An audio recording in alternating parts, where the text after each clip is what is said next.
Žmogus besiskelbintis paprastų žmonių gynėjų ir kovotojų prieš elitą, kaip šiandien paaiškėjo, nusipirko butą kiek daugiau nei už 300 000 Palangoje prie pat jūros. Kaip jūs tai vertinat, kaip tai galima paaiškinti? Tai ponas Žemaitaitis yra tikrai labai turtingas politikas. Prisiminkime, kiek buvo istorijos su jo nekilnojamu turtu vandenvietėje Vilniuje, kai vėlgi žmogus ne šiaip pakloja didžiulio sumą pinigų ir statosi ten prabangų namą, bet kažkada įsigyja tą sklypą iš savo partiečio. Kažkuriuo metu prisiminkime, kad net meras buvo Tvarkos ir Teisingumo Vilniuje, ponas Imbrasas. Ir atsimenu, ir STT tyrimus darė ir kitos institucijos nerado įstatymų pažeidimų, bet vieną dalyką mes galim tikrai konstatuoti. Žmogus, kuris apeliuoja į tuos neturtingiausius ir labiausiai nuskriaustus, pats yra vienas turtingiausių Lietuvos politikų.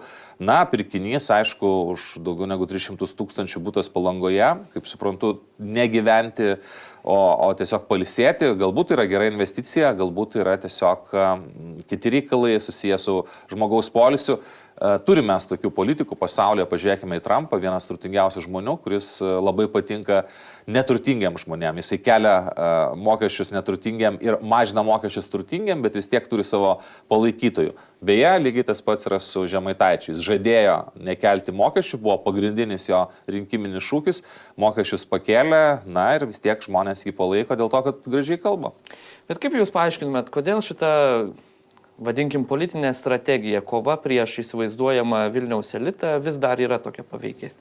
Aš bendrai tai paaiškinčiau net ne Vilniaus elitų. Man atrodo, kad tiek Lietuvos, tiek pasaulio politikai aiškiai rodo, jog paprasti žmonės, kurie nelabai gilinasi, kurie nėra labai išsilavinę, ar ne, kurie gyvena kažkur provincijoje, jie visada labai orientuojasi į turtingą poną. Aš atsimenu kažkada, labai seniai, dar jaunas buvau, Artūras Paulauskas, teko su juo kalbėtis ir jisai sakė, na žinot, buvo svarstymas, kai aš buvau Seimo pirmininku, kokiu automobiliu važinėti ir aišku, tu supranti, kad jeigu atvažiuosi paprastų automobilių, žmonės tavęs negerbs. Ir aš galvojau, kaip keista, o dabar pasižiūrėkime į visus paprastų kabutėse žmonių gynėjus. Pavyzdžiui, ponas Viktoras Uspaskichas, visi už jį ten ėjo, visa varguomenė balsuoti, vienas turtingiausių Lietuvos žmonių, ar labai padėjo, kiek ten korupcijos skandalų buvo, paskui Antanas Guoga. Ir bendrai pasižiūrėkime Lietuvos politikus, partijų vadovai, ir ne, Ramūnas Karbauskis, didžiulis žemvaldys ir taip toliau, Gabrielius Landsbergis su savo šeimos verslais. Žodžiu, mes turime daug turtingų politikų ir mes turime daug žmonių, kurie yra linkę tikėti, kad jeigu pats esi turtingas, tai juos turtingais padarysi. Bet nėra čia taip, kad čia kažkoks baudžiauninko genas pas lietuvius yra?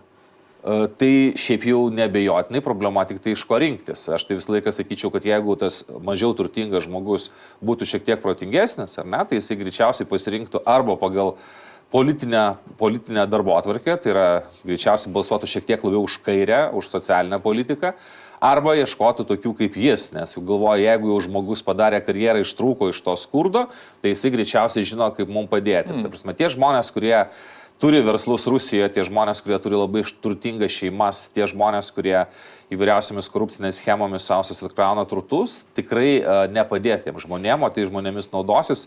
Tai mes tų pavyzdžių turime aibę, beje, ponas Žemaitaitis, aš manau, kad lygiai taip pat, taip kaip mes kažkada kalbėjome apie Uspaskichą, tikrai bus laikas, kai mes kalbėsime apie Žemaitaitį, kurio žvaigždė užges, bet aišku, jis bus spėjęs tuo pasinaudoti.